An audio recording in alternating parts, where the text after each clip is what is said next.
We're continuing to follow developing news into the death of a cannabis cultivation employee in Holyoke. Thanks everyone for joining us on this Tuesday. Welcome to Western Mass News at 10 here on Fox 6. I'm Chris Pisano.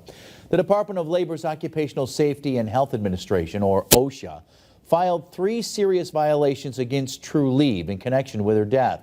Western Mass News reporter Lexi Oliver joining us live in studio with more. Lexi. Chris, it's a story we've been working on all night. According to a report by the Department of Labor's Occupational Safety and Health Administration, Lorna McMurray died in the hospital in early January after inhaling marijuana dust while packaging pre-rolls and reporting having trouble breathing. Western Mass News has obtained a letter sent to True Leave by OSHA on June 30th, detailing 3 citations filed against the company, totaling more than $35,000 related to lack of appropriate training and available safety information for hazardous chemicals.